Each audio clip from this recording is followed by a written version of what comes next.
اہم خبریں ہیں بہت، لیکن ہم کوشش کریں گے کہ آپ کو ایک چھوٹا سا بکے بنا کے اہم خبروں کو دے دیں۔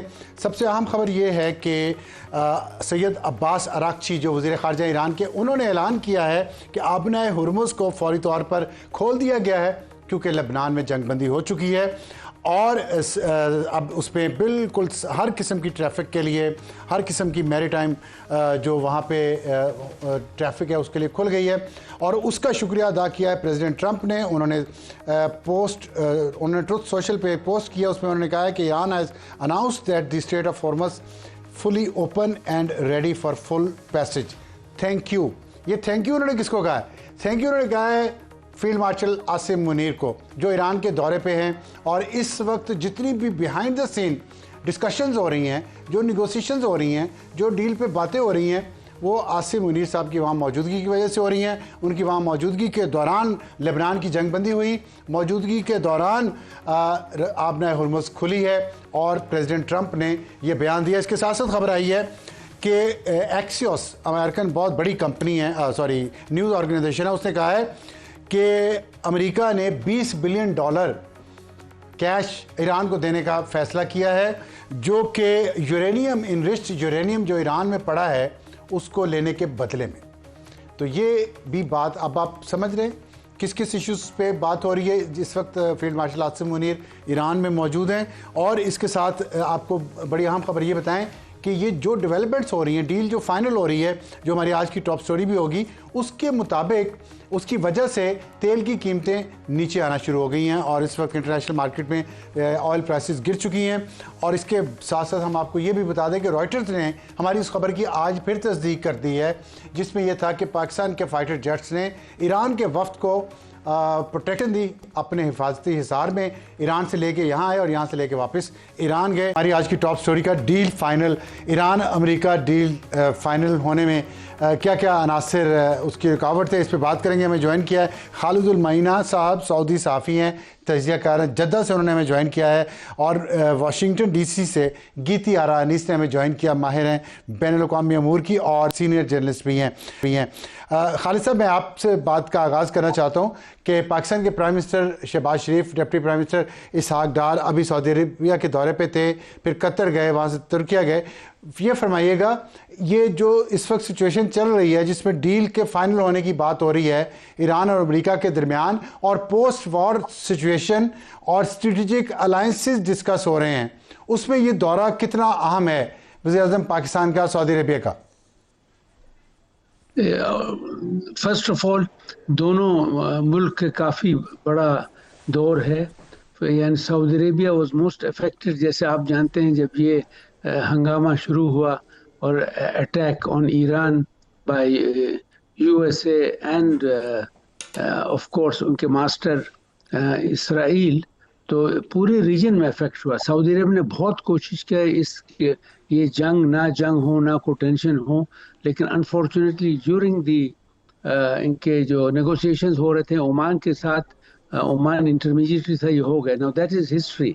اب دا وے فارورڈ آگے جانے کے لیے اٹ از امپورٹنٹ کہ پاکستان کا دور جو ہے کامیاب ہو جائے گا، and even Saudi Arabia is playing a big role behind the scenes also۔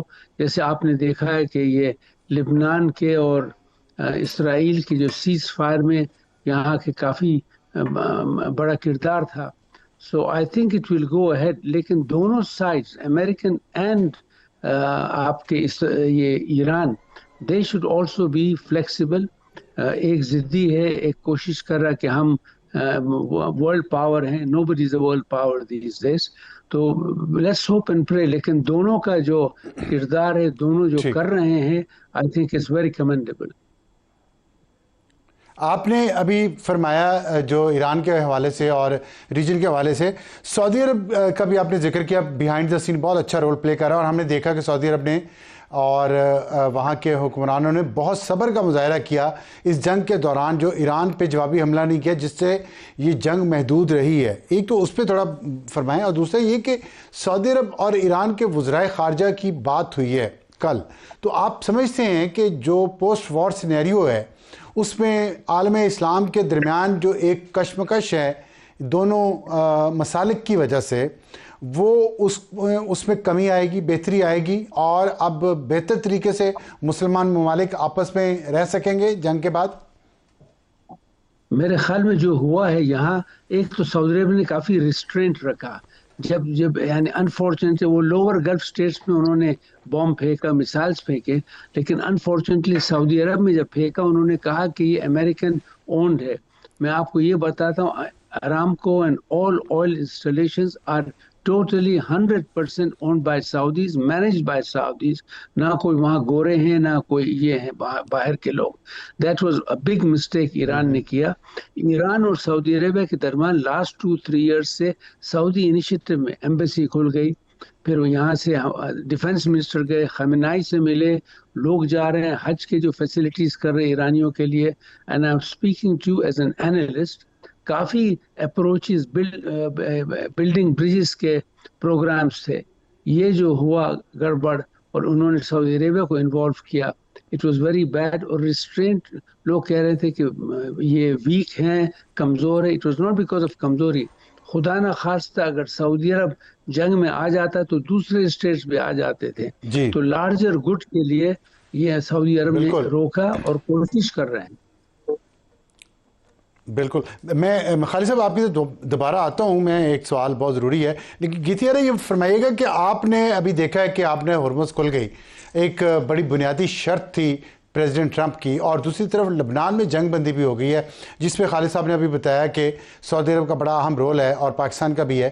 تو آپ بتائیں, پریزیڈنٹ ٹرمپ پاکستان آ رہے ہیں اور وہاں پہ اس جنگ کو کس نظر سے دیکھا جا رہا ہے؟ پبلک اوپینین بھی بتائیں, اور پولیٹیکل اوپینین جو ریپبلکن پارٹی ہے اس کے بارے میں بھی.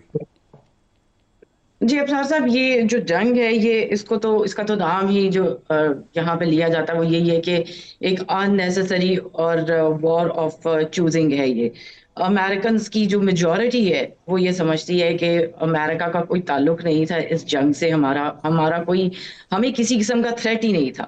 تو یہ بات میں تو نہیں کہہ رہی, یہاں کے بہت آفیشلز جنہوں نے بیچ میں ریزائن بھی کیا بڑی اہم پوسٹ سے, انہوں نے بھی بعد میں یہی کہا کہ ہم نے تو چھوڑا ہی اس لیے کہ ہمارا کیا لینا دینا تھا.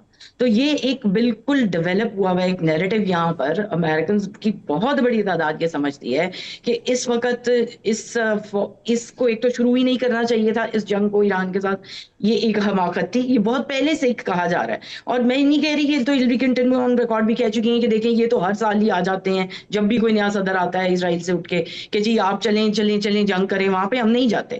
ٹھیک ہے, وہ بھی میں نہیں کہہ رہی کہ کوئی دودھ کے تلے میں, لیکن یہ تو ایک بہت ہی بڑے مسئلے میں پھنس گئے یہاں پر جا کے, کیونکہ یہاں پہ ان کو وہ سپورٹ بھی حاصل نہیں ہے جو عراق وار شروع ہونے سے پہلے تھی. اس کی کوئی پاپولیرٹی نہیں ہے, اس کو بہت بری نظر سے دیکھا جا رہا ہے. اس کو یہی سمجھا جاتا ہے کہ یہ کوئی فورن کسی جو جیسے کہتے ہیں مفادات ہیں ان کو سیف گارڈ کر رہے ہیں, خود جو ہے کانگریس میں بیٹھے ہوئے لوگ. گیتی صاحب یہ بتائیے گا کہ جو وہاں پہ اسرائیل کا انفلوئنس ہے امریکہ کے اندر, ہم دیکھ رہے ہیں وہ کم ہو رہا ہے. بڑی بڑی آوازیں ہیں میڈیا کی اور سوسائٹی کی, کانگریس میں بھی, جو اب اس بات کو کویسچن کر رہی ہیں کہ اسرائیل امریکہ کو کیوں چلا رہا ہے. آپ اس کا تھوڑا سا آپ بتائیں کہ آپ کو بھی لگتا ہے کہ اسرائیل کا جتنا انفلوئنس ہے امریکن پالیٹکس پہ, ان کی تجارت پہ, ان کے تمام سیاست پہ, وہ تھوڑا کم ہو رہا ہے اور اس میں بہتری آ رہی ہے دوسرے ملکوں کے لیے؟ دیکھیں حمزہ صاحب, ایک تو ان کی بہت ہی, آپ میرے سے زیادہ بہتر جانتے ہیں کہ ان کی اتنی لمبی ایک ہسٹری ہے ان کے ساتھ, وہ روز سے شروع ہوتی ہے اور کتنی انویسٹمنٹس ان کی اوور دا ایئرس اور سینچریز رہی ہیں. تو ان کی ظاہر ہے کہ ہر کونے میں کوئی نہ کوئی ایسا شخص ان کا ہمدرد ضرور بیٹھا ہوتا ہے کسی نہ کسی طریقے سے. لیکن جہاں تک کانگریس کی بات ہے, جہاں پر لوگ بیٹھے ہوئے ہیں جو جواب دے ہیں پبلک کو, وہ they are in hot waters now, کیونکہ لوگوں کی اب اس پہ نظر ہے. اب جو ریسنٹ پولز آئے ہیں CNN نے بھی دیے ہیں, اس میں ریپبلکنس کی بہت بڑی تعداد جو کہ 50 ایئر سے نیچے جو جو بڑی بیس تھی ووٹر کی صدر ٹرمپ کے لیے, ان لوگوں میں ایک لمبی تعداد ایسی ہے, بڑی تعداد ایسی ہے جو اب 40% سے اوپر جو کہ they are against Israeli government, اور دوسری طرف ڈیموکریٹس میں یہ 55% تک جا رہا ہے. یہ انہرڈ آف ہے, انپریسیڈنٹڈ ہے.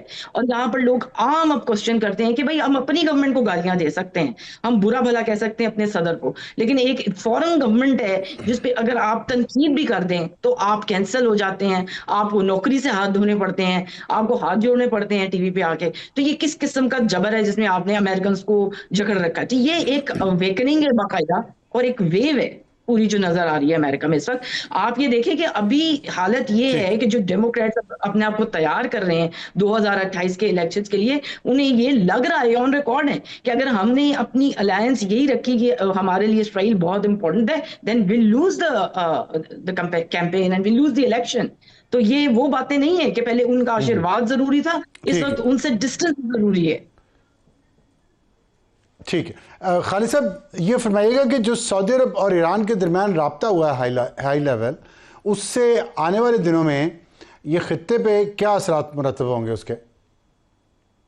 اگر یہ پلان اور خطے کو وہ لوگ کنسولیڈیٹ کریں گے اور دونوں طرف سے دے ول بی فیئر میٹنگ, اور ایران بھی اوپنلی آ کے کہیں گے کہ نان انٹرفیئرنس ریلیشنز اور ہر قسم کے جو سبجیکٹس ہیں ان کو ٹھیک کلیئر کرے, تو میرے خیال میں دے ول بی, بیکاز آپ جانتے ہیں کہ Saudi Arab does not want any conflict. کتنے لوگ کا نقصان ہوا, کتنے لوگ مر گئے, business at standstill, maritime shipping, airlines, ابھی حج بھی آ رہا ہے 26 تاریخ کو نیکسٹ منتھ, سمجھے. تو these are very important issues. ہم چاہتے ہیں کہ سب کلیئر ہو جائیں اور ہمارے ایریا میں فورن انٹرفیئرنس نہیں آوے. لیکن ایک اور جیسے کہتے ہیں ایلیفنٹ ان دا روم, وہ نتنیاہو ہے. اب اس پر بھی زور, اور ابھی ٹرمپ نے اوپر میرے خیال میں زور ڈالا کہ 10 دن تک سیز فائر کرو, لیکن ہم اس زائنسٹ پر کبھی بھروسہ نہیں رکھتے ہیں.